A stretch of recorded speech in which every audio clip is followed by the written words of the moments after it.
Hey, mate. Hey, mate. What's going on? Yeah, good, you? Yeah, right. Yeah, not bad. Not bad.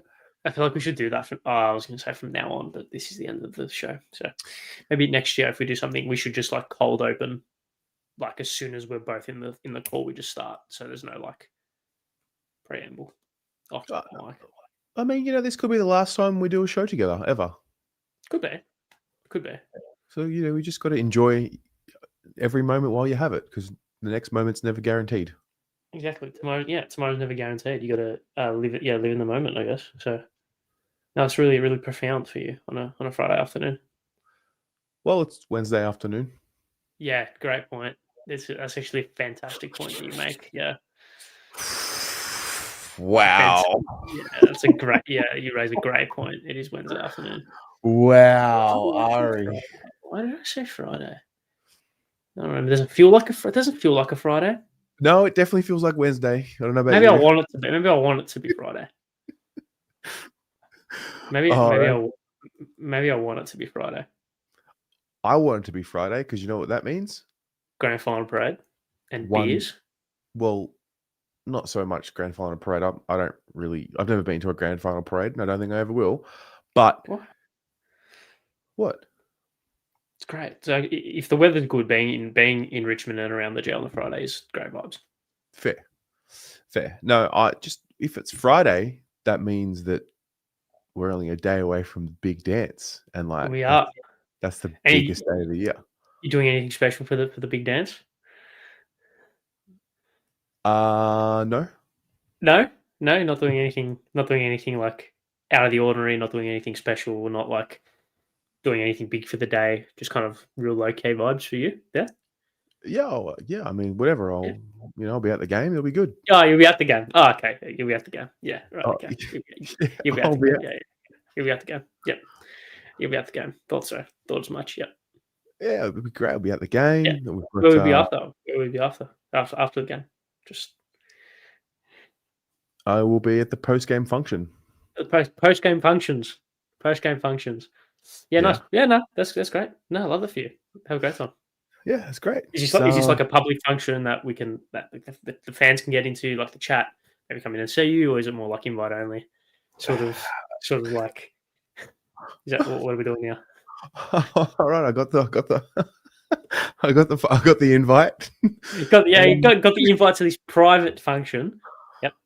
Look, have you been to September Club? No, clearly not.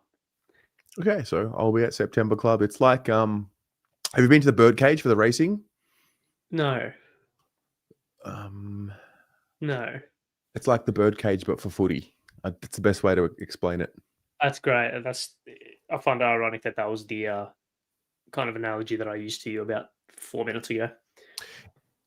It's the best way to describe it. Is there anybody you want me to say hello to while I'm in there? Yeah, a few, mate. Everyone, actually. Yeah, a few people. Last year was. You went last year as well? Yeah, I went last year as well. Fuck. Hello. I won't lie. It is the best footy party I've been to, apart from if Carlton, we're winning a granny. It's fucking awesome. Interesting. Yeah, nice. Yeah, it's fun. Yeah. So you'll be at the game, sitting in a very I'm assuming the ticket tech queue was quite arduous task to go through, and you had to really stressful for you. Yeah. Yep. And you're taking a ticket away from a loyal supporter of one of the two teams, which you just hey. Don't put me. Wait, does that put me into like the category of one of the corporates? Like, bloke? Yes, absolutely. You are suit and tie behind glass RMs. No. You are absolutely yes, absolutely a million %. I do not own a pair of RMs. I am not suit and tie. I would like to think that I have contributed to the game, and that's why I. Fucking hell. Okay. Well, I've given my heart and soul to footy, mate. Are you kidding? Yeah. No, you have. You're so right. Anyway, so that's my plan Saturday. It's going to be fucking epic. Great. So you're going to be sitting there all in the posh, pretentious seats, and then at the September Club after, and you have a great night. You know what? I'm happy for you because you deserve it. Jokes aside, you deserve it. You deserve to enjoy your time, and you deserve to mingle amongst the best. So congrats. Hope you have a great time. I'm going to be very curious. I'm going to be on the lookout for which Carlton boys will be wanting to get amongst it. Yes. Yeah. Also, just I'll be asking for the lowdown afterwards. I hope you know that. There'll be a phone call in the days following. Just get ready for that. Should we do a little biased footy show next week? Then I can just spill the beans on what I saw. Mate, I'll be ready whenever you need me. Okay, we'll consider it, but no, we'll see. We'll consider it. Look, I also don't want to I don't want to close the door on a biased footy show this year for the end. Like, I mean, there's still it's September. The footy news cycle doesn't stop till the 15th of December, technically, but at least till the end of November. Yeah. So, it is what it is. It is what it is. Hey, hello everybody. Welcome. This is the biased footy show. We've got quite a few in here. Rocco is in here, Julie, Anthony, only Carlton. Hello, mate. He'd be happy today. He would be happy today. It's only Carlton Day. Terry might be a suit. I used to be a suit, so I've dabbled on both sides. I used to be a suit. I used to wear a suit to work every day. Listen, you got to be able to play the game. Camouflage. Yeah. Enough talking. Can we do a ladder predictor? Anyway, Ari, how are you, mate? Enough about me? How are you? I'm great. Looking forward to the best week of the year, in my opinion. The Monday to Saturday at night of this week, I think is my favorite week of the year, especially if the weather holds up and we can properly enjoy it. But yeah, I love the Brownlow. We'll talk about that more, I'm sure. But love the Brownlow. Love the whole pomp and circumstance. I think I'm in the minority with that. I actually want it to go longer than what it is. I want every round to be drawn out as much as possible, and can't wait for all the festivities to properly kick off from tomorrow, and then Friday and Saturday and Recovery Sunday. No, it'll be good. I love this week so much. Yeah, it's the best. So I was at prelims Friday and Saturday, and just soaked up. It's the peak of Melbourne culture, like footy culture in Melbourne. And then I spent Sunday, Monday, Tuesday in Sydney, but like in the thick of it, and like literally just away from everything. Like barely had my phone on me. Buku Khamis requested a trade to Carlton. I wasn't working. It was interesting. It was interesting to come from Melbourne in the thick of prelim finals, weekend, and the vibes in Melbourne in the city, and then go to Sydney. Sydney's beautiful. It's missing one thing. Not a fan of the NRL, are you? It's missing the MCG. But then I realized that I don't have a footy culture there, like AFL culture, so it might not work. But yeah, man, we're very blessed to have the MCG. Yeah, I think we are very sanitized to it. It is probably one of the best stadiums in the world, pound for pound. In my view, I think the footy is the heartbeat of the city, and without it, I don't know what the culture of Melbourne is. Yeah, I probably wouldn't go that far. I think we do have a lot to it apart from the footy itself, but I do think it plays a big part in it, and I do think the fact that we have a 100,000 seat stadium in the middle of a park, a 3-minute walk away from one of the best streets, in my opinion, in the city, is very convenient and actually aids a lot to what we have going on here. So yeah, love the week. Can't wait to get stuck into it properly as the week progresses. But backtracking ever so slightly, Brownlow Medal night happened yesterday, and you didn't watch it. Apparently, didn't say anything of it. No, I did not watch a single second of the Brownlow Medal. I had I was meeting the parents, mate. I was meeting the family. I was yeah. Thanks. I was that's where I was at. So yeah, we were doing New Year celebrations, and it was great. It was like no phones. I barely had my phone on me. It was just everyone was present and in the company of one another. And I checked what was happening in the morning. I saw that Matt Rowell, 39 votes. 39 votes for Matthew Rowell. Yes. I don't know where. I haven't really asked you. Where do you sit on this Brownlow outrage? Where do I don't think I have a formulated opinion on it. What I will say is that I think the same people who are sitting there complaining heavily about the umpires and stuff like that are the same people that say that stats don't mean anything in regards to when one of their favourite players gets criticised, and B, hate Kane Corns' opinion. And people like Kane Corns will probably be the solution if you're going to take it off the umpires. So you can't have both. I wanted to have this strong opinion last year, but I understood that Cripps won the Brownlow, so it was going to come across as, biased. Now that no Carlton player was anywhere near winning it, just leave it. Just leave it. Like, imagine the umpires go into a private room immediately after a game with no influence from talkback radio, media coverage, anywhere, and just their feel of the game, what they heard on the field, the blocks that happened around stoppages that no one talks about on the stat sheet, the tackles that almost became goals for the opposition, like all those things that only umpires can see, feel, and hear, and and experience close up, and just let it go. Like, it's good that there was a surprise winner. Yeah, I think it's also everyone views the game differently, and the umpires obviously view the game differently. Clearly, I think something like the last 10 winners have been top 5 in clearance and top 5 in contested possessions throughout the year. So I think that gives a pretty good indication about what the umpires value in a sense. But also, they are the only impartial, custodians of the game. Everyone else has a very clear and obvious and outward bias, whether that be media performers, whether that be coaches, players, etc. And if you want an award that's voted on by the coaches, guess what? I have an award just for you. It is called the Coaches Award. It does exist, as does the Players Association Award. So those awards exist, and I guess for media, that is an absolute disaster waiting to happen. So just leave it with the umpires. I think it's fine.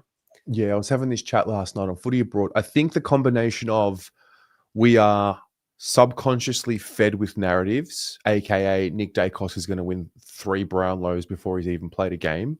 So we're all expecting him sort of to do that. And again, I'm not, this isn't a shot at Nick Dacos. He's a champion already, just didn't win it. I think we have zero trust and respect for umpires. And I think we're almost trained as supporters and footy people to argue against an umpire decision. Like, that's the default position. Like, no, you were wrong. I think the combination of that and that lack of respect and the narratives that are pushed, and also the betting markets, like it's all about the gambling. I think that creates, I think that creates that perception, that public perception. So I think, we're talking about, should the umpires get a stat sheet at the end? Well, you give them a stat sheet at the end of the game, all of a sudden that's a bias. Like, that's a bias. Like, let it be the feel of the game. I do agree to a certain extent. I would say the one mitigating or the one counterbalancing act, if I even said that right, of giving the umpire stats sheets, which I would do. I would give the umps a very basic stat sheet for every player. And the reason why I say that is because the umpires are busy umpiring the game. Like, there is a lot that goes on with umpiring the game, and there is, like, they have to run 14 Ks a game. Like, that's a lot, right? And mentally you're exhausted, physically you're exhausted. So the thought that an umpire has, they can then ratify that with the stat sheet and be like, okay, I thought Jack Viney was best on ground today, or Jack Viney, ironically enough, but I thought Patrick Cripps was best on ground today. Let me just clarify that with the stats. Oh yeah, he had 32, kicked the goal, had 8 clearances. Bang, great. But then if someone says, I thought Matt Real was best on today, and then you check the stats, 16 touches, 8 tackles, and then you go, Noah Anderson had 42 and kicked 1. Actually, Noah was pretty good on the day. Maybe a little bit more of a better judgment call, maybe. But remember, that's what you and I see. We see the stats. We don't hear what was said on the field. It's the best and fairest. We're not in there seeing at stoppage, Matt Rowell directing this guy there, which ended up working in favor of his team, or that critical touch he got inside the congestion and that tackle, like those little things. Because I think we're so data driven now, and fair enough, data is really important. It's almost the one remaining thing that stays with footy as the feel of the game. So I think that's why basic stats. Like I don't think it'll directly change the outcome of games, because I still think if like a player A has 26 touches, 10 clearances, and player B has 31 touches and 31 touches and 2 goals, and the umpires think the first player had a better game, they check the stats and they go, you know what, even though his stats are less, his impact of the game was still better, so we're still going to give him the 3. I think that could happen, but I would be more inclined to leave it than to drastically change it. Look, the fact that we have such high counts for players is definitely something to think about, because 45 votes and 39 votes, that's obviously changed pretty quickly. 30 votes used to be... Cripps won it with 29. Yeah, well, there you go. Yeah, I think Judd might have won it with 22. Judd won it with us with 30. No, he's West Coast Brownlow. Yeah, I think Cousins won it with like 17. Wow. If that might be something, I'll double check that. But yeah, something along those lines. Yeah. So it has changed very quickly. You're right. So maybe that's something that will be adjusted. Yeah. Otherwise, Matt Rowell, good on him. It's great. So go on. Sorry. So just I'll carry on that point. Judd won it with 30 in 04. The year before that was a tie on 22. Oh. And then the year after that, Cousins won it with 20. Well, there you go. Didn't consider this. There's an extra 2 rounds. 2 rounds or 1 round? Gather round, right? No, but then we have the expansion teams that would have added a round. No. Oh yeah, true. From that point, from the mid 2000s. Yeah. True, very true. Didn't consider that. Josh Dolan from the Doggies. Can you believe that? What? Oh, so draft night last year, I was doing the live draft watch along, and the Western Bulldogs drafted a player named Josh Dolan, and I remember, I've seen Josh Dolan as you see Josh Dolan here, and I remember saying, oh man, I swear that there's someone in this community by the name of Josh Dolan, and he's got the avatar with the glasses on. And anyway, I'll never forget it. Josh Dolan. Great. That's top. That's top tier. Very good. Top stuff. So yeah, other Brownlow musings. Can I bring up something? Did you want to expand on your Matt Rowell point? Because I was going to agree with you. Okay, agree with me, and then we'll move on. I love Matt Rowell so much. I'm so happy he won. He's like no fuss, no Hollywood, no glitz, no glamour, just footy. Loves playing footy. That's all he does. That's all he's ever loved. Like, I've heard stories of him in high school, in English classes, and in classes in year 12 with a footy in his hand, just like mucking around with it. Loves footy. And he's such a good role model to kids, being like, if you're just committed to playing the game with no fuss, head over the ball, work hard, you can win a Brownlow. Love it so much. And I love this speech. It was so authentically him. In a world where you got the Bailey Smiths and your Nick Dacos's and your all these guys, seeing someone like Rowell win it and be the centerpiece, really like it. Really like it a lot. Mate, love it. Did you know that Josh Dolan kicked the final goal for the Doggies in the VFL Grand Final? Oh, from the goal line. Very good. I did watch that game. There you go. Wow, 14-5 they kicked on the day to 11 goals. 13. It's enough to make you sick. Oh, it's heartbreaking stuff, isn't it? In the pissing down rain as well for some of the games, so that was quite interesting. Have you seen Braden Crossley's stats? Bro, Goober is ridiculous. 13 disposals, 11 kicks, 2 handballs. That's fine. 11 tackles, 65 hit-outs. He's a joke. Wow.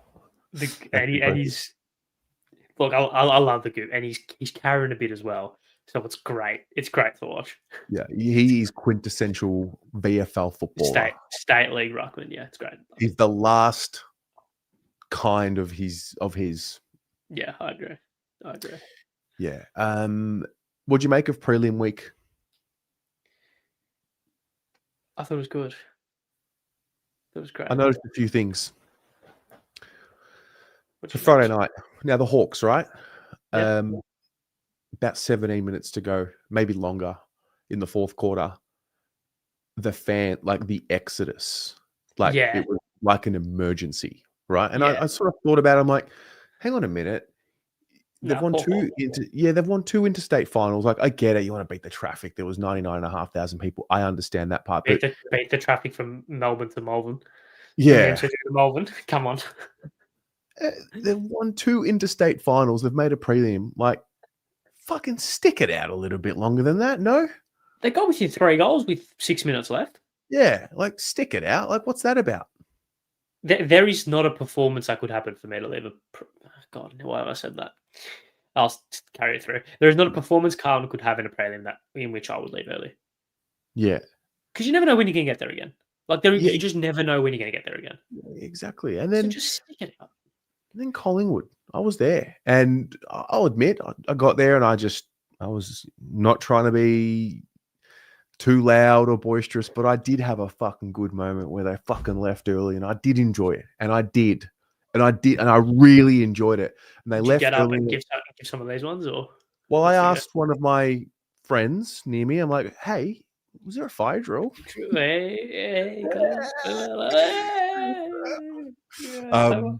But and if you're Collingwood, you made them okay, fine. Maybe they had more expectation, but I don't know. I just think prelim, like you're walking away in a prelim.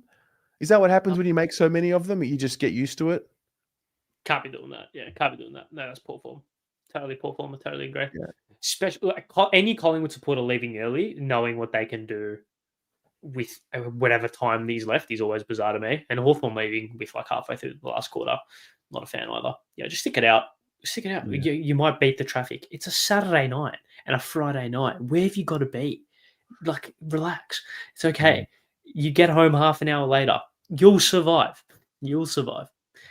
Gokhan, mate, they were leaving. Honestly, I checked. There was 14 minutes to go when I started seeing the real commitment to the exodus. And even then I thought, this is pathetic. Like, this is pathetic behavior.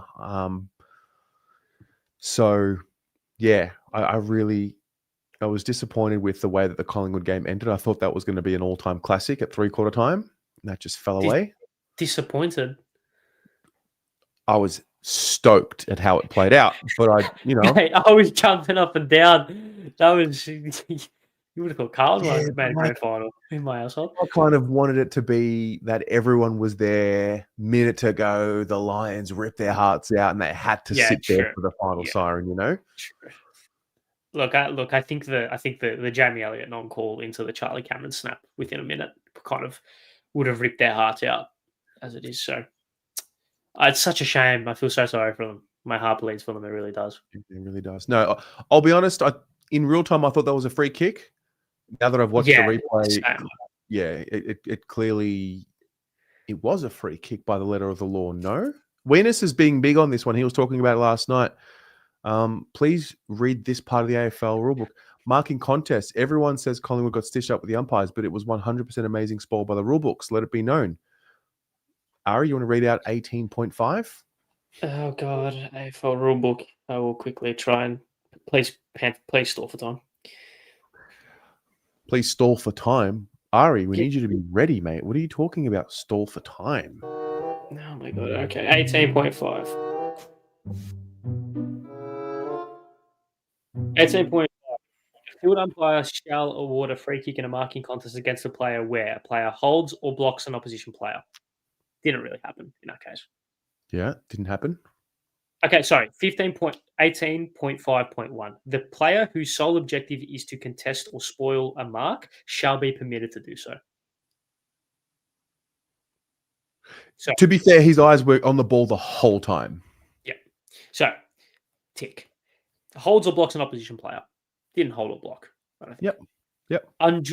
Unduly pushes or bumps an opposition player. I don't think it was unduly. I think that's the crucial. Yep. Deliberately interferes with the arms of an opposition player. No, I don't believe he deliberately interfered with the arms of the opposition player. On the technicality, yep. Makes contact to an opposition. Here we go. Makes contact to an opposition player from front on, and whose sole objective is to not contest or spoil a mark, or makes an unrealistic attempt to contest or spoil a mark which interferes with the opposition player. So play on. Good call. Point 18.5.3, permitted contact. Incidental contact in a marking contest will be permitted if the player's sole objective is to contest or spoil a mark. Tick. So I think, yeah, but based on the letter of that law, tick, tick, tick, right? Like, it went from... Eye test and pub test says free kick 9 out of 10. Yeah. But you put the suit and tie on and you get down to Slater and Gordon, law, whatever, and you go by the letter, it's not. I was bracing for being there in the event Collingwood made the granny. Like, that'd be pretty shit, wouldn't it? You know? And then it ended up being, well, I really hit the jackpot here. I got to watch a losing Collingwood prelim. Like, and I got to watch, mate, you should have seen the scenes when that free kick didn't get paid. There were fucking cans and full cups of beer getting thrown over level 3. It was chaos. It was complete chaos. There were Collingwood supporters behind me fighting with each other. Like, oh, he looked at me and he said, like, just, it was beautiful. It was fucking awesome. Straight up the other end into a Charlie Cameron goal to make it an 18-point game, and then Ty Gallop, of all people, rises like a colossus, like a man mountain. What a time in your 5th game to do that in a prelim. Mate. Unbelievable. What did I say about the wounded lion? Settle down. Bro, the wounded lion at Berry got the shoulder and they had another one go down. Like, come on. Yeah. Yeah, Bruce Reveal off the bench was great. And then Lohman in the goal square to seal it, and then Zorko with the cherry on top. Could not have gone that last 10 minutes. Could not have gone better. Fuck. You know, Brisbane have this attitude, this confidence, and most interstate teams, most teams against Collingwood at the G wouldn't have the chutzpah to do it. But Cam Rayner kicks the goal and gives it to the Collingwood supporters, and I'm like, wow, there's an edge to these guys. Like, they're mental. They've got like a really resilient, tough mental spirit about them, and they're wounded, like seriously wounded. Yeah, it's because they got punched so many times.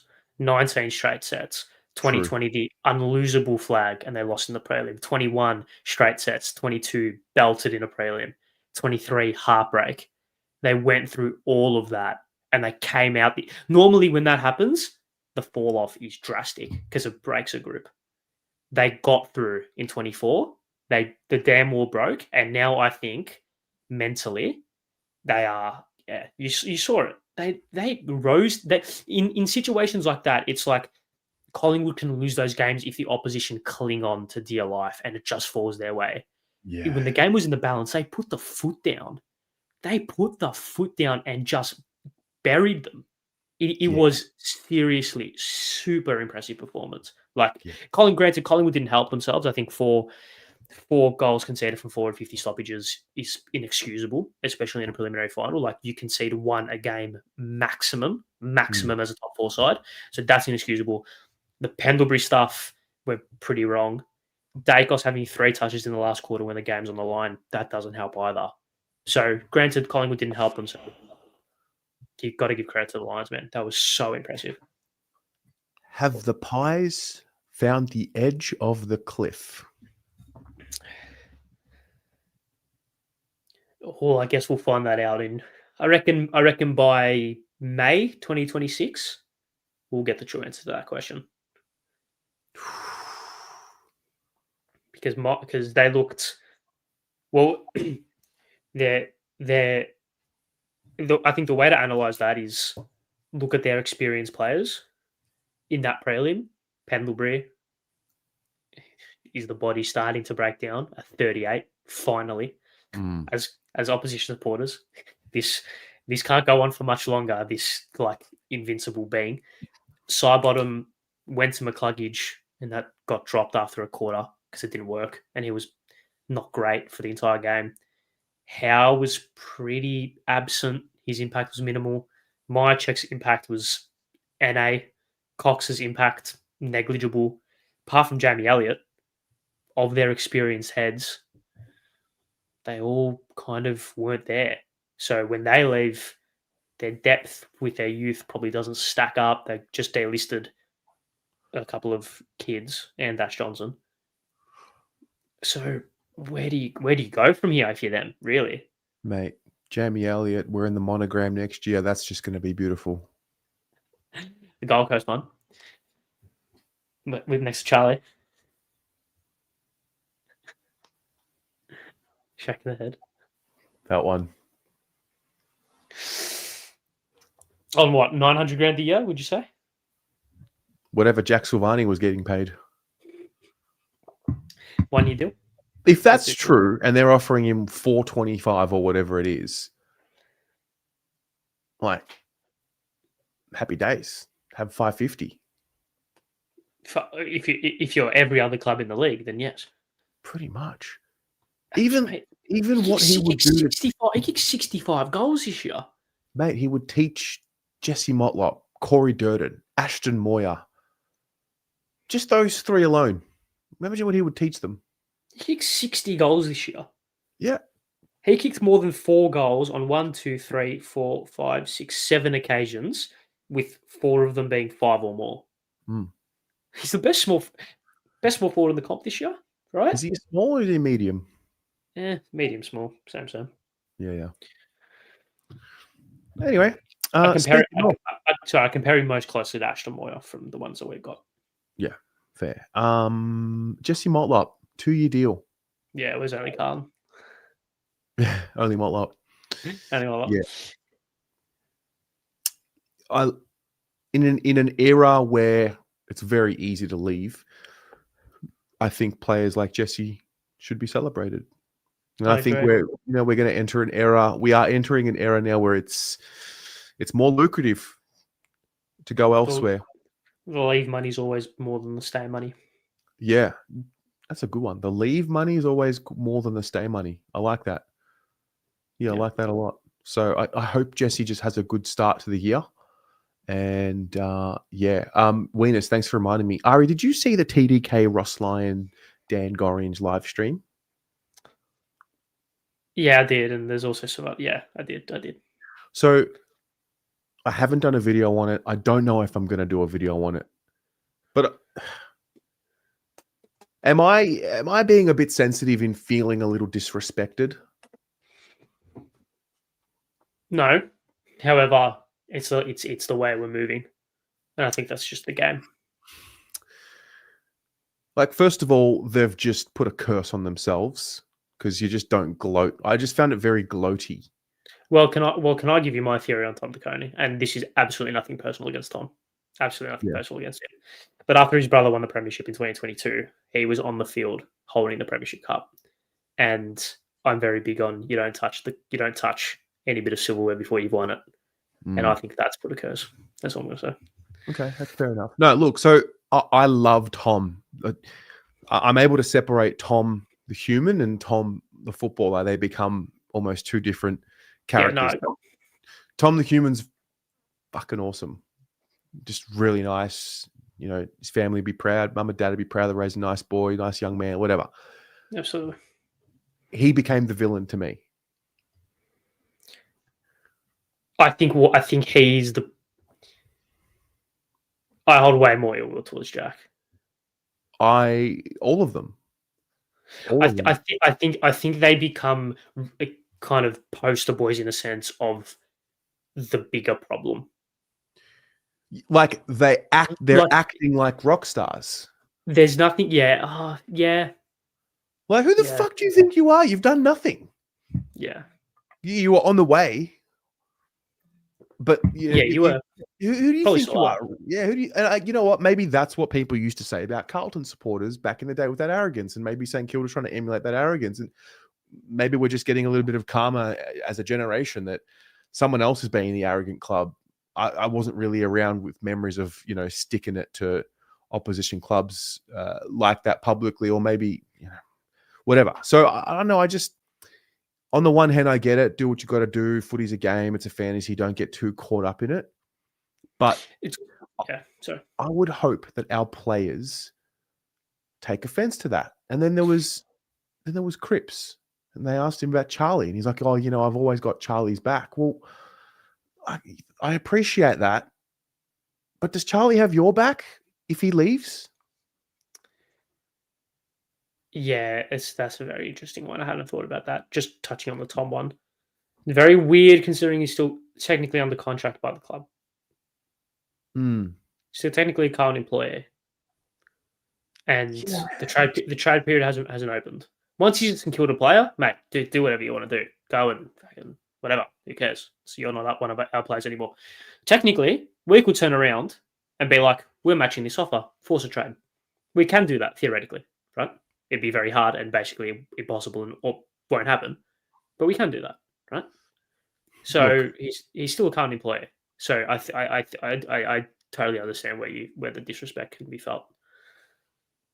So I think we're feeling the effects of a failed footy club that's failed this year and failed last year, and this is the collateral of that. So we have to maybe just cop our whack, and this is our medicine. But I'd like to see a bit of spite on the field next year from the team. I don't know. Like I think that will be. It's still competitive. It's still it's I don't know. I find myself linking more with that old school thought than the new school thought in this situation. Like, fuck off, Tom. Fuck off, Charlie, smiling when they're making jokes about visiting the fucking bathhouse. Shut the fuck up, you little curly head. Like, I was getting mad, I was getting offended. That's the truth. Yeah. But it's like, I feel like I'm getting offended, but our players aren't getting offended. Because do we care more than them? Well, that's bad. Like that's bad. I agree. Like at least Redmond called out Merritt. It's like, it's disappointing the captain wants to leave. Like at least he called him out. Yeah, I do think you also have to save a little bit of face publicly when it's all still going on. I do think you have to do that. Personally, that's where I still stand on it. Once it's all said and done, should Charlie leave? If Cripps is asked about him in the media, no holds barred. And honestly, if there is the not instruction to be no holds barred, but if there is no limits on what Cripps can say publicly, should it all be said, once it's all said and done, and should Kerno leave, and he still goes around with the rhetoric of still got his back, blah blah blah, and if that's him being 100% honest, then that's a little bit disappointing, I think. Yeah, I mean, look, and within all of that, I feel responsible too, because I'm one of many supporters that fucking hyped up these guys, like these average, unloyal players. Yeah, it's a fascinating conversation, isn't it? And we'll find out more reports of Charlie absolutely requesting a trade once Geelong have finished their season. Don't see that deal getting done at all. So. Yeah, once a player decides to leave, then there's no point keeping them. It kills the club. May as well get something out of the situation. I agree. I fundamentally agree. I don't believe in, he's a professional, we'll hold him to his contract. I think the club has to say that. Interesting. I disagree, personally. I'm sick of Charlie's bullshit. Get rid of him. You disagree. So I think in an era where players can put their hand up and be like, I want 1.1 million across 9 years, and the club are willing to accept that. And then 4 years in, when it's getting a little bit tough, the player turn around and be like, actually, I want to leave, and I don't care if you're going to get nowhere near my value for me. I want to leave even though I've got 4 years left of my deal. Be strong as a club. Be like, you signed this deal, not however many years ago it was. If you want to leave, fine. If we're not adequately compensated to what we value you for, then we're not letting you go because you have a contract. I'm with you on that. Fuck Geelong, Sydney, and Gold Coast. Trade him to whichever club gives us the best. Yeah, generally, if no club gives us an adequate offer, he's not leaving. But maybe not Collingwood, the Bulldogs turn around and say, you know what, we'll give you Cody Waitman, Riley West, Riley Sanders, and Bailey Dale, then sure, absolutely, go Ruben. Yeah. It also shows the club got it wrong in the long-term deals that they gave out. They banked on Charlie being they banked on him, and Pommy made a good point last week or the week before. Desperate clubs give out these deals. Back in your environment, back in your club culture, to have players want to stay. Carlton's had more than enough time to sort its shit out. More than enough time. I don't think I totally agree with that. Because I just want to make sure the club has responsibility as well as the players. Yeah, Sydney have given out big deals. The Giants are giving out big deals. Okay, big Victorian clubs then. Interstate clubs, I get it. Maybe the Gold Coast. It's complex. It's complex. I know I'm making, No, I understand. I understand where that point's coming from. I don't think I totally agree though. I don't think I totally agree. So ultimately, Carlton got it wrong. Again. At this stage, yes. At this stage, yes, because at this stage, because we never know what tomorrow's going to bring, and something might change. I still don't. I don't know. I still don't think it is absolutely beyond repair at this stage. Personally, for Charlie, the bridge is not totally burnt. It is probably 75% burnt, not totally burnt just yet. Just the way he smiled and laughed and giggled, it's like, mate, at some point, I don't know. Like, again, maybe I'm just taking footy too seriously, and I've got to detach that part as well. It does depends on the way you look at it. I honestly, I've struggled with what's the right way to think or feel about it.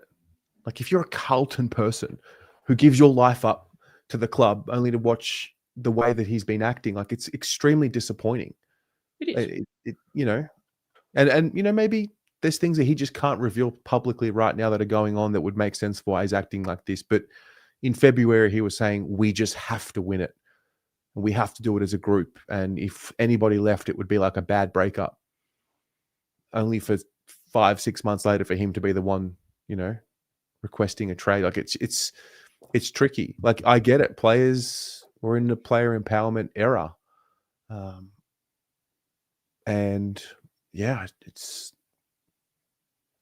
Carlton supporters, we value the loyalty. I think we value the story. We value the emotion behind it. Every Carlton supporter would rather the group that is currently here with a flag than if we turned around and just clicked our fingers and 48 other random players appeared and they would win the flag the next year. Because we're all attached to these players in certain ways, whether we want to or not, right? We all are attached to their stories that we feel like we've all seen Cripps go from this slightly chubby midfielder who can't run to a 2-time Brownlow medalist. We've seen Harry go through what he's gone through. Same with Charlie, same with all these other players, right? So the funny part is Cripps is better than any one of these fools that have gone and left for the better money. If anyone, he's the one that could have left for money, and we'd all have to say, you know what, fair enough. He's that good. And that's why when Cripps the other day, he was so nice about it. I'm like, do you really feel that way? Is there not a little spiteful part of you in there that says, no, man? There is. I'm almost certain there is. You need to be very careful with language, I think, because like I said, if there is still a 25% chance that Charlie if there's still a 25% chance that Charlie will stay, and if Cripps goes out on an interview and says, yeah, Charlie's really pissed all of us off. We kind of made a pact that we want to stay together and we're really disappointed in him. If that then takes that 25% chance and turns into a 5% chance, I don't think that risk will be willing to be taken. That makes sense. Yeah. All right. Well, you know what? Maybe we need to dial down our passion for the Carlton Football Club. No, got to ride the waves. What else? What's the point then? Because it's like beating a dead horse. That's where my thinking is. Like, they don't give a fuck what True, we yeah. think. They don't give a shit. They could not, and maybe nor should they. I don't know. Yeah, it depends on the way you look at it. It's not at the end of the day. Just I just find this really funny that there is no way the Geelong deal gets done. Like, not a hope in hell. We don't need picks. We don't want picks. That's all they've got. Is the Collingwood one was so funny. Gold Coast and Sydney. Well, Sydney aren't going to part ways with their stars. So what do they got to offer? And the Suns probably have the most expendable assets, but I don't think they're going to want to give up Walter or Reed. And I'm assuming that's what would be asked of them. So where do we go from here then? Yeah, Tatum. No, it's not about shooting him down, but what we've been fed for the last for a while now from this core group is, we started together. We want to do it together. Insofar as early as February from Charlie, so we've been fed this narrative from them. We're really committed. We made a pact. We took pay cuts, and we were all drafted together, and we want to see it out. So I would like that to be referred to now that things are getting a little tough. Yeah. Well, yeah. I agree. I would like that as well. So if I'm gonna be fed the Kool-Aid and the garbage, and I'm gonna believe it in support of what they're saying, like, look at these guys, they're so together. When that starts falling apart, I'm gonna call it out. Yeah, no, I agree. So yeah, I do find the intersection of passion and humanity interesting when it comes to this stuff. I think it's very unique to this sport. Yeah, because I don't really care. Like, it doesn't. There's more important things happening in the world. So there's the sun will shine. The sun will shine tomorrow. Yep. Anyway, will rise tomorrow. I guess it will shine as well. Well, the sun might come out tomorrow. It's a bit morbid. What else? Where do we go from here? What's next? Can I backtrack to the Brownlow for a moment? Yeah, of course you can. A couple of things. What do we make of just the? You're very big on the mixture of football and culture. Were you disappointed that Bailey Smith didn't bring Tammy Hembrow as his +1? Not at all. Come on, I thought you'd give me more than that. No, not at all.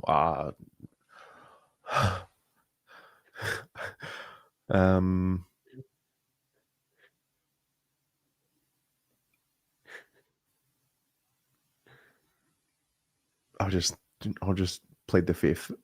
Okay, great.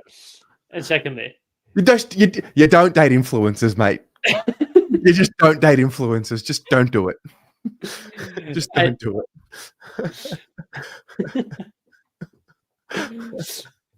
And secondly, any danger of the guys spicing it up with their suits at any stage? Now that I can get around, like Thank you. Like a double-breasted number, like maybe a chocolate suit. You know what I mean? Like a Pete Johnson tailored number. Yeah, just different colors, different color jacket. Just like different cuts. Something a bit different, because I feel like it was very like Toby Green wore a grey jacket. A couple of people were all black. Isaac Haka wore all black. Mac Andrew wore all black. Haney, I think, wore all black as well. Yep. Libba wore double-breasted. Andy Brayshaw wore a navy blue velvet. Bailey Smith wore brown. Levi Ashcroft wore brown. And that was it. It's black tie, isn't it? Yeah. It's black tie. So as long as the tie is black or the bow tie, then everything else can be coloured. Is that right? Well, theoretically, it depends on who you ask, to be honest. But I think that there is a way more variety available than what I think of the players showed. That's all I'll say. That's all I'll say. Okay. Personally, I would like some colour. I would love some colour. Errol Goulden wore a green velvet jacket last year and it was great. I think. I think Tu Camilla wore white not long ago. Josh Dunkley wore white. So I think Max Gorn wore like a grey sort of velvet number a couple of years ago. So you can spice it up a little bit. So there is flexibility available because players have done it before. And also, what are the AFL going to do? Kick Patrick Dangerfield out of the Brownlow if he's wearing a brown suit? I don't think that's gonna happen. So call the AFL's bluff, I say. True. Call the AFL's bluff. This was the video that got me going. Season hand at this, but what does the next few days look like for you and the club? Day off tomorrow, so sort of quiet. Probably head down to Charlie and standing for key. The bathhouse down there, that's pretty good. So that's sort of a bit of a cat's horn at the moment. They've done a great job. So a bit of rest and recovery. Main session Wednesday.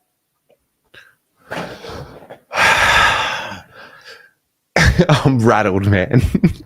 It rattles me. Like, I just want my club to feel offended. That's what I want. I want us to be offended. If only we could have like the camera pan slightly up so we could see George Hill's reaction. Because and then there was this one, man. Like, maybe I'm being unreasonable. Like maybe I am. Like maybe I'm being unreasonable. But like, look. Obviously, you've got a fair stable in AFL football, and one of them is possibly on the move. And I did happen to play for Geelong. So if I give you $1... What is going on, man? They're just like taking the piss, man. That's Charlie Kenner's player agent, Robbie D'Orazio, for those who don't know. Great man, Robbie D'Orazio, by the way. That's a real dollar? That's a real dollar. US dollar. You know, like, just what happened? What happened to our club, Ari? Interesting times. Is that draft tampering? Is that trade tampering? Draft tampering? Well, great question. If you're going to bring in free agency, I think you need to have some sort of a rule around tampering. Seems pretty nudge, wink, wink. Yep. You know, yeah. But like, it's also part of Australian culture. It's a bit of a bit of a laugh. Take the piss. Don't take yourself too seriously. Yeah. I just find it disrespectful. That's all. Yeah. Would you make sorry, Wayne in the comments. Great point. Charlie in the box. Did you see that? Because you were at the game. You were probably next to him behind glass. So no, I wasn't. You're probably there taking some flicks. Yeah. Signing some autographs. I wasn't, but yes, it all. So maybe every one of these incidents in isolation is a nothing. However, you know, he's in the box. Like, Charlie all of a sudden loves the footy, does he? Okay. yeah. Charlie famously loves watching the game. Yeah. Loves being at the MCG when he's not playing, famously. He barely wants to be there when he's playing, let alone when he's not. Wants to get out of the bubble. Doesn't want to, doesn't want the unnecessary spotlight. Yeah.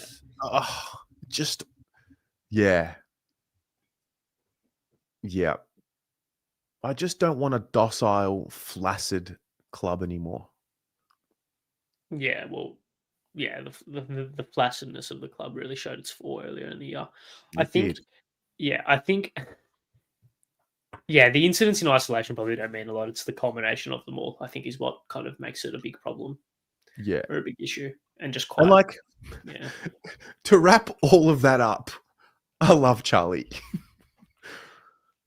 Yeah. All of it. Like, love Charlie. Like, he's brought a lot of joy. It's just, it's weird. Just weird. It is weird. Any other Brownlow tidbits that you found? I have no, I got nothing for you. Nazai polling 2 votes. That was quite funny. Yeah, it was funny. Jake was very offended last night. No. Apparently, I didn't watch the game, but apparently Jack Viney was probably the best player on the ground for the first 3 quarters. So make of that what you will. Jack Viney was excellent that day. He really was. Yeah, you know how I know that? Because he was in my Draft Stars team that day. What is with you with Draft Stars? Literally every single time you bring it up 9 times out of 10. Love Draft Stars. It's good stuff. Love that for you. So yeah. Okay. What about the other prelude? The one that I haven't really spoken about, the Hawks and the Cats. Yeah, I mean, I spoke about it with the Hawks fans leaving early, but yeah, what else did you want to talk about with that one? I think we delved deep into the Collingwood Brisbane analysis. Do you want to do the same for the Cats and the Hawks? Mate, lead the way. Are the Cats just so unbelievably primed to do it? Because when you have a 35-year-old Patrick Dangerfield playing like he did on Friday night, was it noticeable at the ground just how ridiculous he was playing? Because watching it from home, he was like, "This is the best game I've ever seen a player play." Yeah, I haven't watched the replay of the game, but it was definitely it was aura. He just bursts and he attacks the footy. At 35 years old, he's emptying the tank. I think he will. He's not contracted next year? Is that right? Got no idea. So, doing that at 35 years old, 30 touches, 3 goals, 9 clearances, whatever it was, ridiculous. I think they are, just so that they're so primed. They didn't waver even after the Hawks got the jump on them. And I think this is that game was very emblematic of what the Hawks are. They're good. And when it works for them, they're really good. But they're a Zach Merritt or a Will Day. And maybe one more season of consistent footy into Mitch Lewis / Colshan Dia away from being a premiership winning team, in my opinion. So Dangerfield signed a 2-year contract extension in October 2024. So he is contracted. Yeah, but it just felt like he was really emptying the tank and I guess he's emptying the tank no matter what happens this year anyway. So he's champion. One of the greatest to ever do it. Yeah, he's a superstar and will play a big part in this weekend, I'm sure, in this Saturday. So, shall we get into it? Let's. Geelong, Brisbane, ladies and gents. Saturday, 27th of September. Pause. Can I pause? Sorry. Mm. So when Dane Zorko got the handball received and launched from 50 to put the game beyond down on Saturday night, one of the first things I turned to my old man and said was, Terry called this. Before a ball had been kicked in the finals, he said the Cats were going to beat the Lions in the qualifying and they would meet again and the Lions would win in the grand final. So to you, my friend, I mean, you're nearly there, but I think it's a great prediction regardless. So I tip my hat to you, mate. Jack Martin will win the Norm Smith though. I did say your prediction on the on the Instagram post today. I'm gonna run down what that was for those who didn't see. I just think Jack Martin is the prototype Norm Smith type player. You tip Jack Martin first goal, Jack Martin, Norm Smith, Brisbane by a point. Brisbane by a point, Jack Martin, Norm Smith. And yeah, it'd be great. No, the Lions, I don't know where it was. Maybe when they lost late in the season. I think I just believe in them. And then I came across the theory of the wounded lion, and I'd latched onto that. Yeah. It was a guess, and I got lucky, and I'm just gonna roll with it. And if the Lions lose, well, you know what? I tipped them to make the granny after they lost the first round. You did. Credit to you. So anyway, this will be the first time that they play in the grand final. They've met 5 times in the history of finals. 4 of them have been prelims, which is quite a funny stat. Wow. Yeah, they're 2-2 in that, and then 1 extra qualifying final, which was this year. They've only ever played at the end. A lot of these stats is what we did from the qualifying final. A lot of these stats are. So they've only ever played each other at the MCG in finals.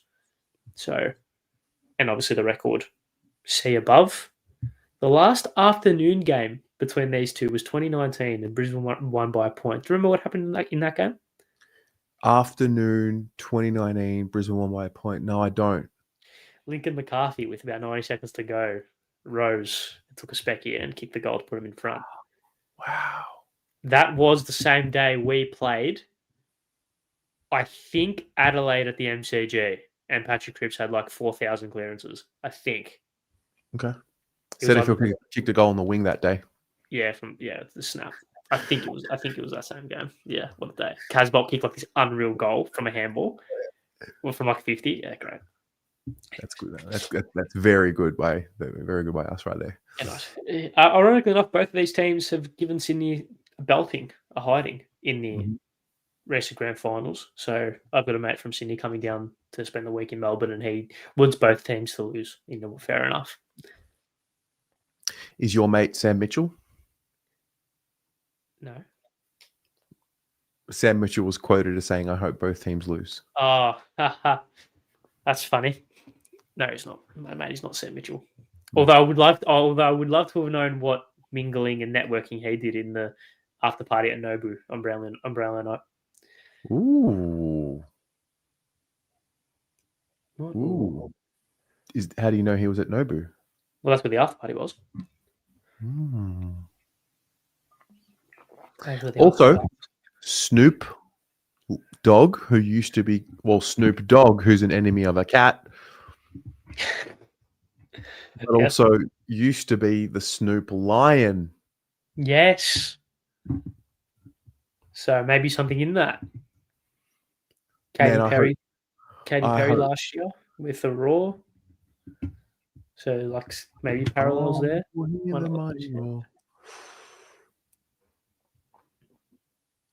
Wow, if the Brisbane Lions get it done this week, we there's no need to do this show ever again. Like that's it. We go out on a high. We like. Have you peaked? Have you peaked? Have I peaked? Yep. At like just generally, if like. Oh yeah. If Brisbane win, yeah. Mate, you saw the tipping competition this year. Yeah, I won. Well, between us. Oh, where am I getting my lunch, by the way? Good call. Good call. Maybe instead of the lunch, I can get a +1 to the September Club. Oh. That's very good negotiating by you, but no, we will sit. We will sit and we will have lunch or dinner. I'm thinking, what about breakfast? No, that's a bit cheap, isn't it? No, it's got to be a full. Like I love brunch. What? Come on, mate. All right, no, a proper steak meal. All right. Next week. Yeah, I'll see when I'm free. Okay. Got to fit you in. All right, mate. Here's my favourite stat from the thing that I found. This is the first time Geelong will enter the grand. No, that's actually a lie. So 2022 was the last time Geelong entered the grand final as the team higher on the ladder since 2008.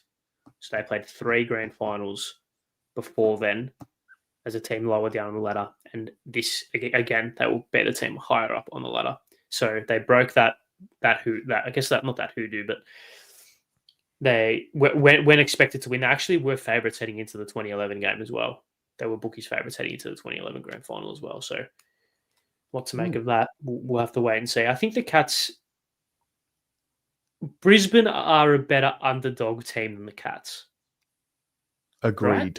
Yes, yeah. I agree with that. Yeah.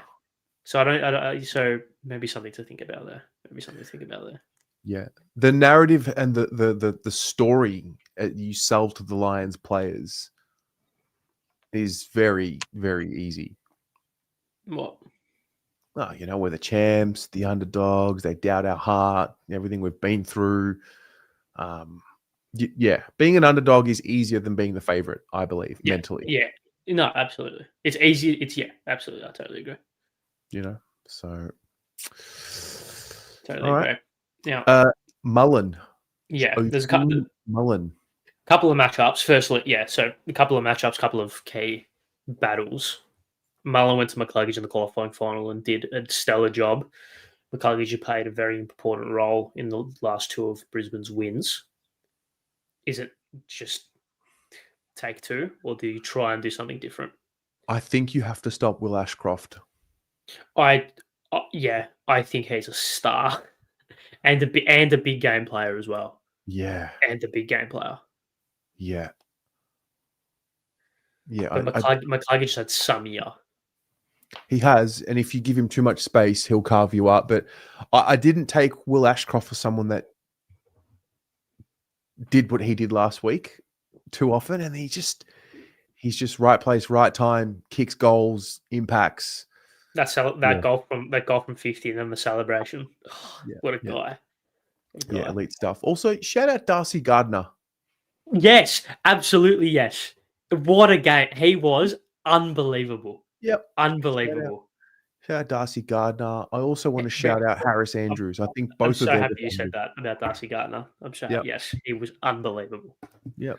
Also, there was a player that emerged and evolved in a split moment last week from the Lions. His name is Darcy Wilmot. Did you see the spin move, like the burst out? That's a moment. That was an important moment. It seems like their kids are more impressive than their old players. Mm-hmm. Will Ashcroft, Darcy Wilmot, Cam Rayner, young, still kind of 25. Mm-hmm. Zach Bailey, Levi Ashcroft, Jasper Fletcher, Ty Gallup, Sam Marshall. These are all kids. Mate, Sam Marshall, gun. Doing it on prelim night against the Pies of the G. Yeah, Sam Marshall. And do you reckon they're going to rock up against the Cats on a beautiful afternoon day? But they've been there last year, mate. This will be walk in the park for them. Mentally. They'll love it. They'll absolutely love it. They'll love their time. Yeah, no, absolutely. So back to Mullen. Mullen, Garfield says Ashcroft. I think Ashcroft is Brisbane's most dangerous player in this final series. I do tend to, yeah, I'll tend to agree. But maybe that's because they put the work into McCluggage and that allowed Will Ashcroft to be the most dangerous player in the final series. Yeah, it is a little bit of a kind of robbing Peter to pay Paul situation. Who do you go to? Maybe Atkins is the other one that whoever, maybe it's a Mullen to McCluggage for the hard tag and then Atkins to Ashcroft for the kind of softer run with role. Then you have to look at Mark O'Connor as well, who did a job on Nick Watson, I believe was his target in the prelim. So he's looking to go to that mercurial half forward, which will probably be Cam Rayner. We all know they had a moment in the qualifying final that was really a talking point, and it was could have really been a game defining moment. It probably wasn't in the end. So I guess those matchups are going to be very interesting to see and will definitely shape the game more than most. I'm just looking because I also think that this game needs to save the final series. Why? To a degree. So I'm just looking at last year's final series. No real close games. Okay, there was some close games in every week. The prelim was the best game. These two sides prelim last year was arguably the best. It was great. Game.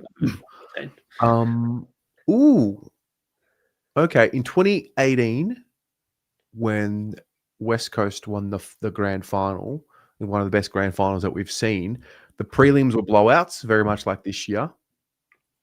The semi-finals... they weren't blowouts. Blowouts is harsh. Well, they 39, ended well. Well, Collingwood won by 39 and the Eagles won by 66. I'm talking this year. In 2018, West Coast had the game done at half-time.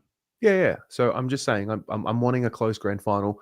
In the semi-finals of that year, Collingwood won by 10 points against the Giants, 33-point win to the Hawks that way in that other game. And then, they weren't very close games. Anyway, the point I'm trying to make is this year is giving me 2018 vibes.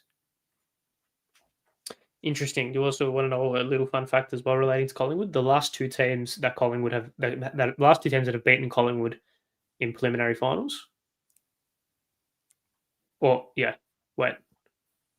Brisbane? Yeah. No, the last two teams that have beaten Collingwood in preliminary finals. Who? The Giants in 2019. Yeah. Smacked the next week. Yep. And the Swans in 22. Smacked the next week. Look, not going to lie. There is a reality that I think is very clear where the Cats just romp this one in. Without Tom Stewart? Yeah. Who comes in? What do they do with that? Because the move on paper might be Blitzar, Stanley in Blitzar's halfback, but I don't think they want to move Blitzar's out of the ruck. I think he's been superb. Who are the options? Jed Hughes apparently is the one that could be coming in to fill that void. Look, I'm really just concerned with this being a good game, to be honest. Shame. Well, when you think about it, when was the last grand final that was like So you've either had beltings or you've had thrillers. So last year belting, year before thriller, year before that belting. 21 became a belting. 20 was okay. It was like close and was like in that 4 to 5 goal range. Yeah. 19 belting, 18 thriller, 17 belting, 16 similar to 20, close. 15, 14 belting, 13 similar. So, and then 12 thriller. M 11. King. Yeah. A note on Tom Stewart. After struggling last year when he injured a heavily tagged, we have improved significantly our ability to cover for Stewie. So this will hold us in good stead. Yeah, I'm not too worried about what they'll do. I think Tom Stewart's a great player, but he's been pretty banged up for a lot of the year. I think, I mean, that's assuming that's coming from a Geelong fan. They would obviously know way more than me about that. So you back I believe it is. Yeah. So I'll back your judgment. So yeah, I think maybe structurally, this interesting to see to do what, because Gallup, McInerney, Morris, interested to see what they do structurally there. It's going to be fascinating regardless of which way it goes. Yeah. All right, I'm going to put a poll up. Who wins? Do you play Lockie Neal? Geelong, Brisbane. Oh, I don't know, man. That's a risk. That's It is. So when you look at players to have played off injury clouds in grand finals, the record's not amazing. Yeah. The record's not amazing. Have you gone back and seen who? Well, just thinking off the top of my head, you had Heaney last year, came in with a knock and was like an impact negligible for the whole game, and I think sat out for the second half. Sam Reid in 2022, similar, very like a backfired heavily. Phil Davis in 2019, backfired heavily. So there is form in recent years for that to go wrong. I'm assuming if you go back and look at the records, there would be form for that going well. Stevie J, from memory, in 2011 had to get ripped tendons off his patella in the prelim and then played the next week through injections and kicked 4. So there is examples of it going well, and there's examples of it not going well. So yeah, interesting. That's a pretty solid injury list right there. Yeah, they're probably all starting 22 players. So all of them? Ainsworth, maybe. Duday probably hasn't. Nah. But like realistically. Shit, yeah, most of them. Put it this way, they all start for Carlton. Oh my God, I spelt Brisbane wrong. How embarrassing. Brisbane? Brisbane. That's extremely. Rocco in the chat. The stat that Geelong are plus 422 in the year in red time. Is that true? Wow. Is that true? I'm assuming that would be total score in red time. That's crazy. Wow, there you go. You want to see Geelong's injury list? How many do you think are on Geelong's injury list? 0? 3. Yeah. 3. That's crazy. Yeah, and one of them was Kinky last year. Or last week, even. Imagine getting to grand final day and that's your injury list. You imagine getting to prelim final week and you have literally an entire list to pick from, apart from Toby Conway and Jake College, hasn't he? Mate, I don't remember Carlton ever having an injury list of 3 at any point. Ever. In the history of ever. No, I'm being dead serious.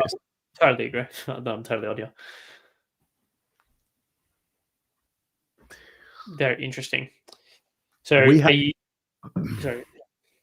52% tipped Lions. Interesting. Mm-hmm. What's your? Are you going to stick with your Martin Lions by 1 tip? Yep. Is that your official tip? Yep. Interesting. What's your tip, Ari?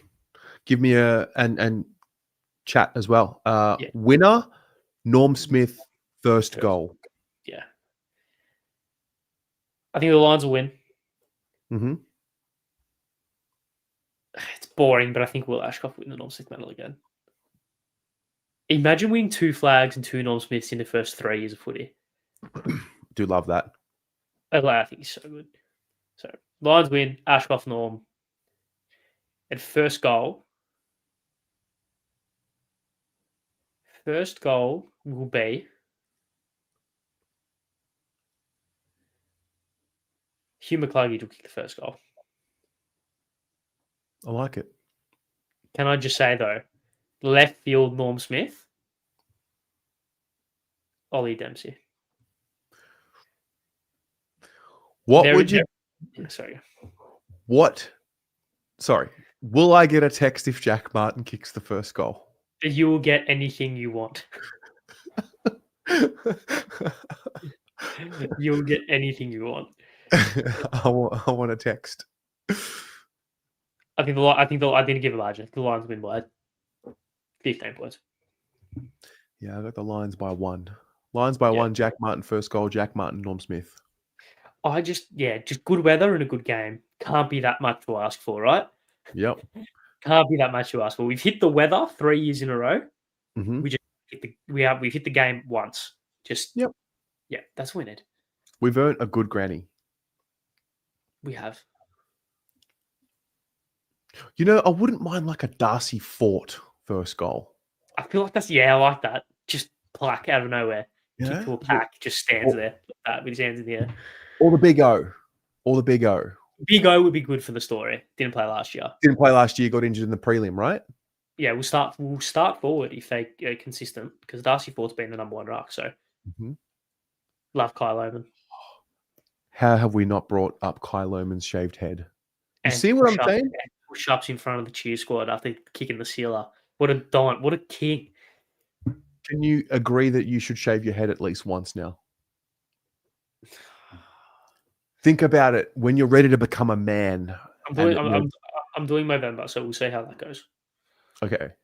But please consider shaving your head. Okay. Everything changes. Does it? Not really. Yeah, okay. Whatever. Who's your left field, Norm? Oh, you picked Jack Martin, but I don't think you're being serious.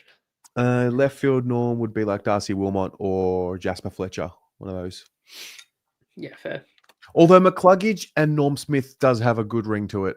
McCluggage, Max Holmes. Yeah.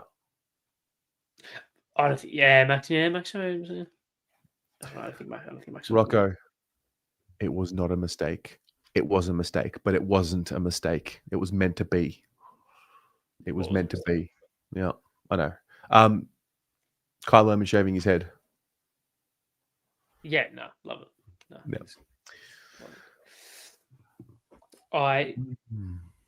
yeah. He's a little bit of like a morbid one. Who's gonna falter under pressure? Who's just not gonna be able to handle the big dance? It's hard to say because they're all premiership players. A lot of them out there, no? True, bit morbid. Why not? No, like as in, yeah, they've all done it. That's why I think it'll be a high quality game because. Yeah, true. Both. Yeah, that's actually great reasoning. It's great reasoning. Who didn't handle it for the Lions last year? I don't really remember. Let's have a look. They won by 4,000 goals. So yeah, I think they got it done. I think they did what they need to do. 24 grand final. Let's have a look. What 60. Are we putting a watch on Danger? What sort of watch? There. Like, can you back it up? And is it one of those games where he either has 29, kicks 3, has 10 clearances, and just rips the heart out of the Lions, or he just doesn't fall his way and he's absent? Maybe that'll be an interesting watch because I feel like it's one extreme or the other with him. I don't see a way that he just rolls around and has 23 and kicks 1. I don't see that happening. Fair. There was nobody from Brisbane that. No. Let me go back to Geelong. I mean, didn't Joe Danaher kick only 1 goal? 2. Horrendous. Wow, Geelong won a granny by 81. Jeremy Cameron only kicked 2 goals. Okay. And they were both in the last quarter. From memory. All right. So I think Brandon Parfitt, Jed Buse, Gary Rowan had modest games. Zach Guthrie, modest-ish.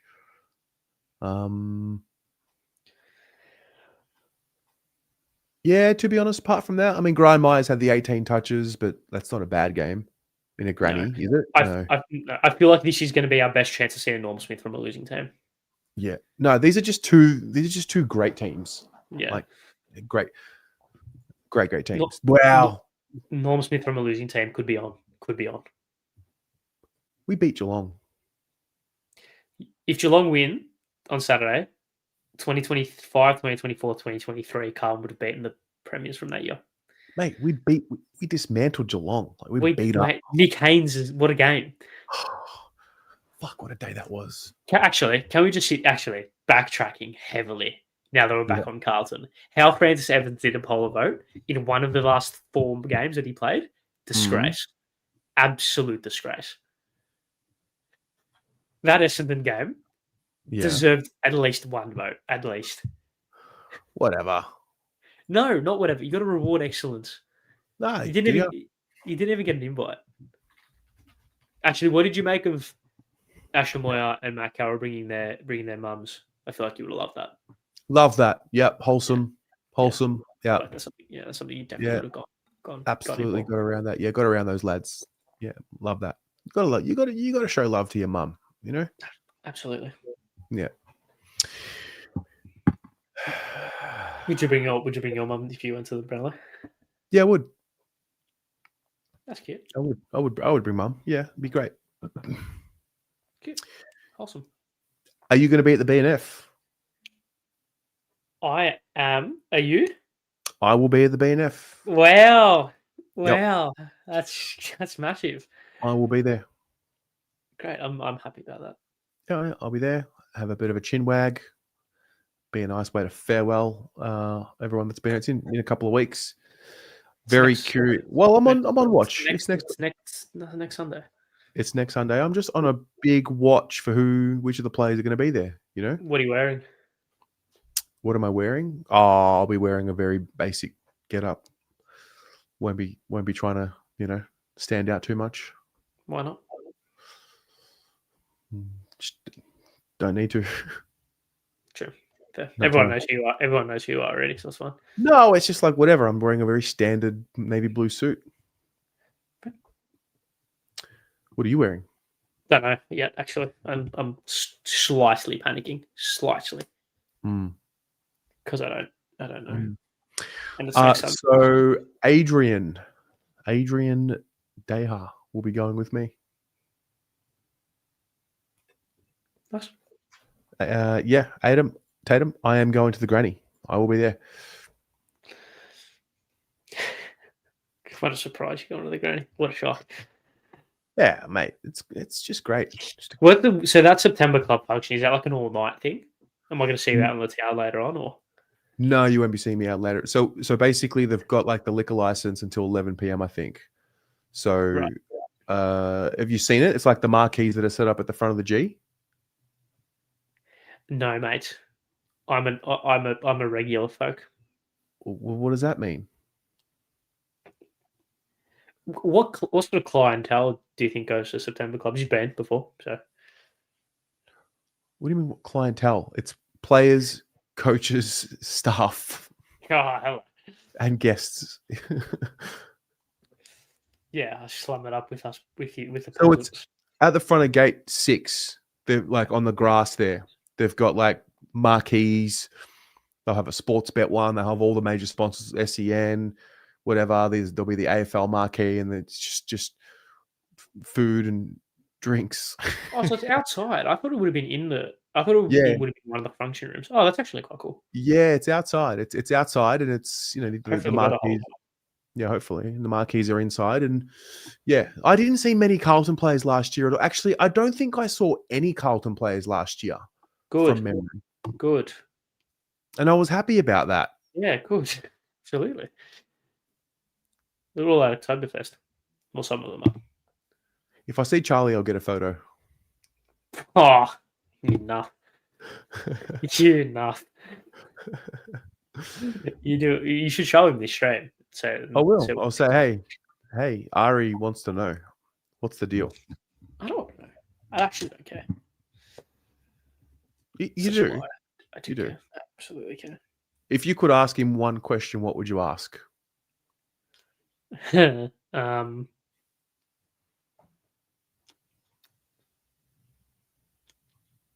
If I could ask Charlie Curnow one question, what would I? Is the answer 100% truthful? Yeah. Okay.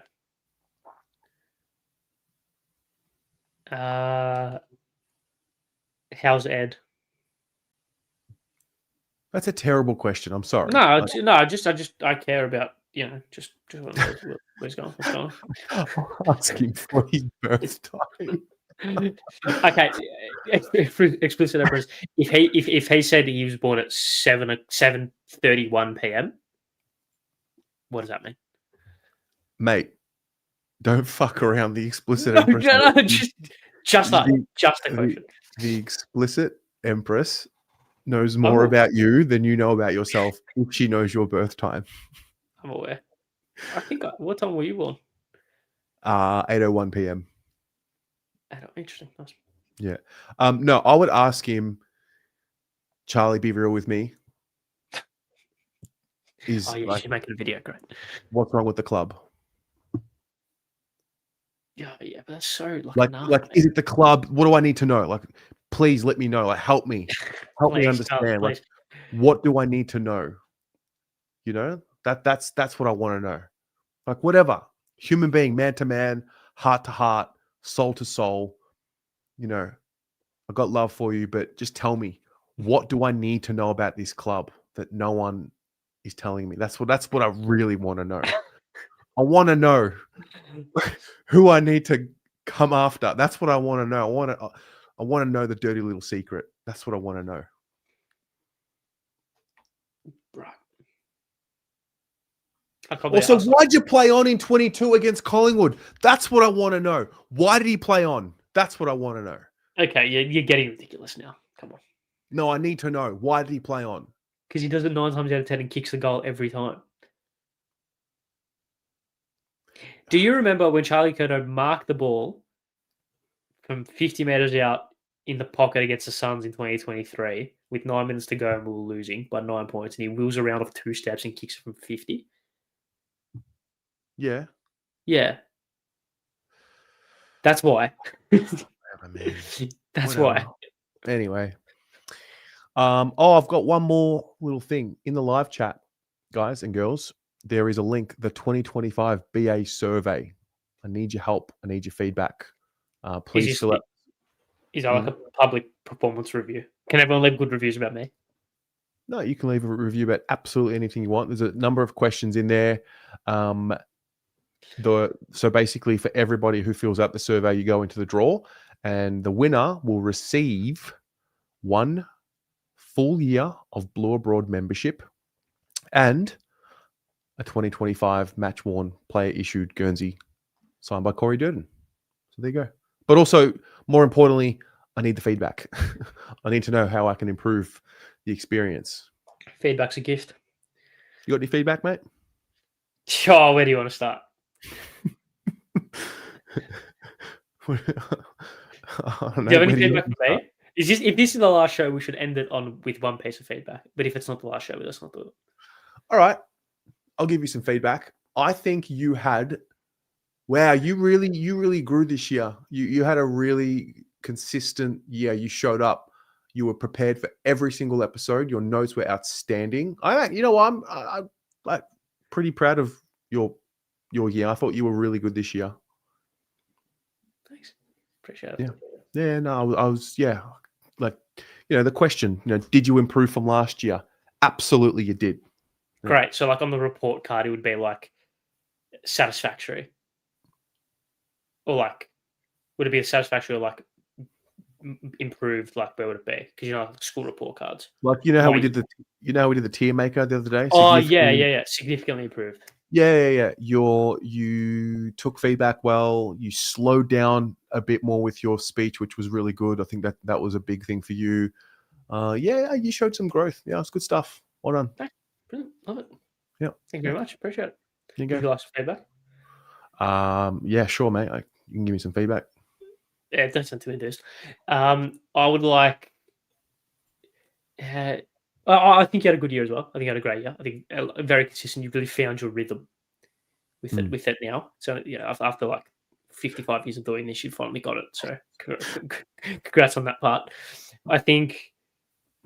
Well, I don't know. You just kind of like you're just consistently reliable, I guess.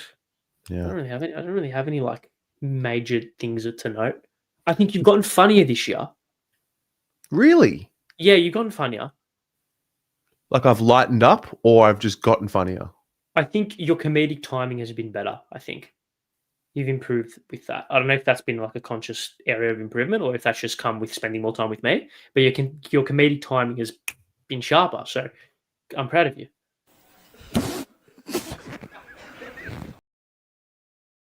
So, like maybe forcing it a little bit, but you know what? That's good. Good. That wasn't the one I wanted to click, so I got that one wrong. My bad. Yeah. No, oh well. That's right. No, you great as always, mate. Great as always. Yeah. But there's more to go. We've got a whole trade period to come. Oh, so are we returning next week?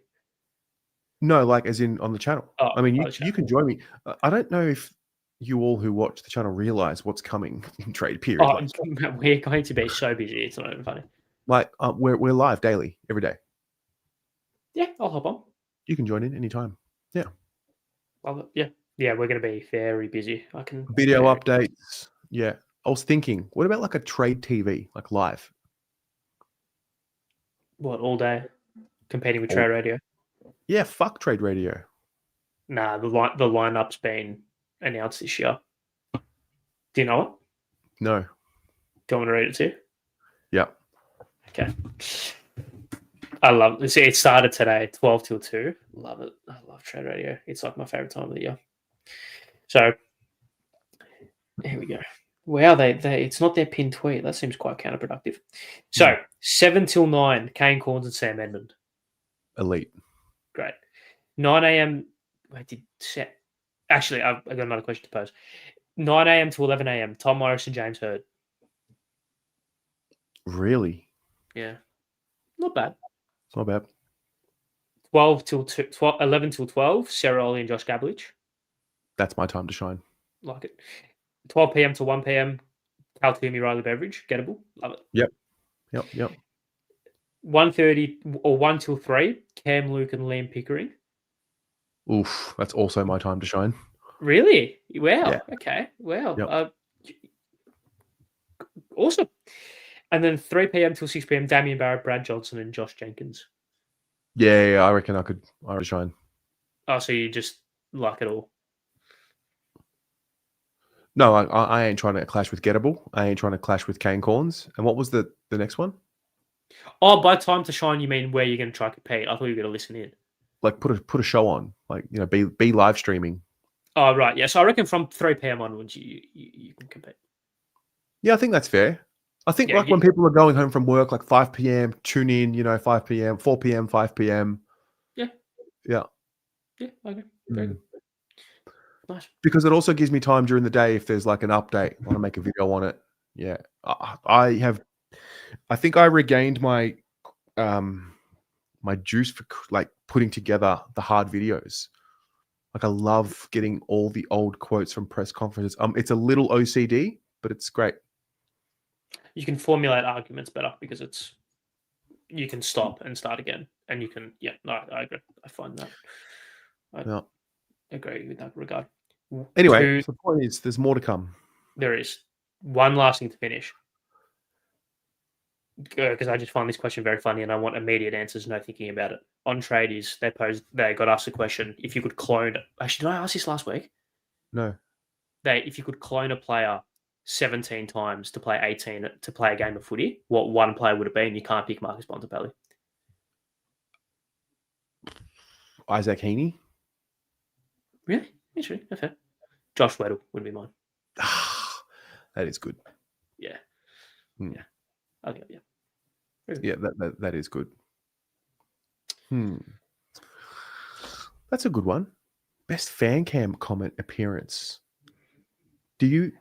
Yeah, actually, those of you watching, what do you have a best, funniest Maybe this is a Monday night question, but I can ask it now. Do you have a moment of the year? On the channel. Mm.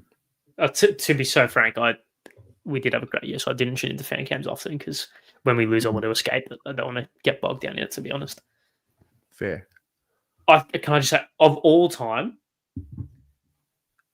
Mark with the pizza, or with you with the pizza, and Action Indoor Sports medals. That I say this without being hyperbolic or without exaggeration. It might be the funniest 10 seconds of content ever made. Ever. Ever.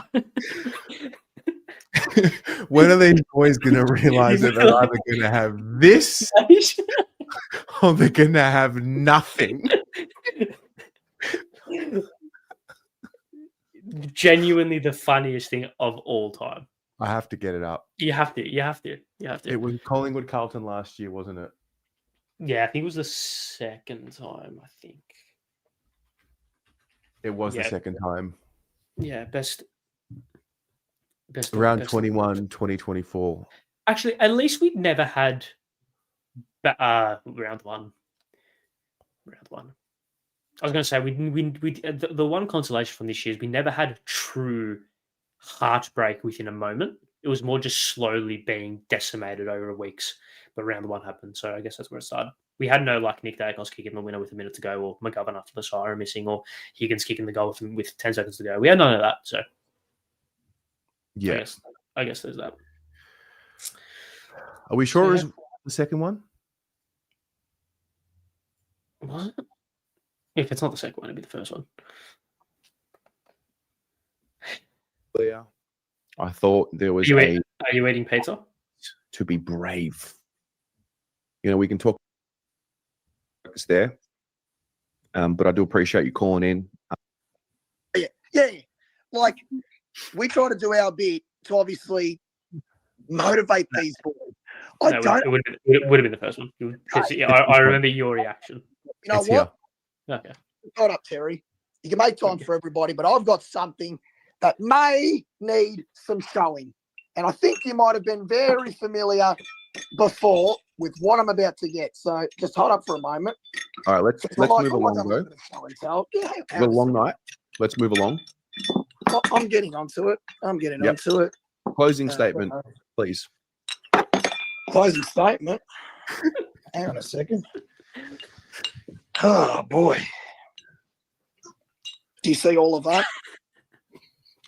Are these boys going to remember when their time is up that they're going to either have this or they're going to have nothing? Because right now we're on the cusp of suddenly missing out on the 8. Now, you got me. Unbelievable. Unbelievably funny. Like, crazy. It couldn't happen, could it? It could not happen, could it? I'll tell you right now. If we can't beat Hawthorn next week, and look, they're in good form, but God, they've given us absolute trauma for a good 10, 15 years. You know, we've had a little bit back the last 3. And the scary thing is, I think they're going to...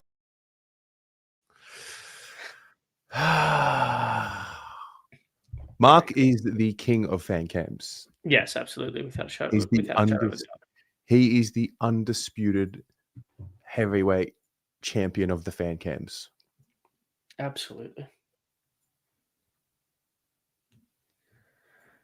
What a time. Ari. That's it. Been a pleasure, my friend. Likewise. That's been good. Been an absolute pleasure. Yeah. And the Hawks smashed us. I crashed out that week. Yeah. I had a proper crash out. Called my ex-girlfriend. Crazy stuff. Oh, yes, I remember that. Crazy stuff. Anyway, mate, thank you for a great season. Ladies and gents, thank you very much for tuning in to the Bias Footy Show. We'll see you soon. We'll definitely see you soon. We might not see you on the Bias Footy Show, but we might be doing a little something else, Ari and I. So, yeah, until then, tune into the W show. Yeah. Yeah. And support the girls for the rest of the year. Yeah, get around the girls, mate. They're going all right. They're going all right. Yeah. All right. Good stuff. Go Blues. See you guys. Go Blues.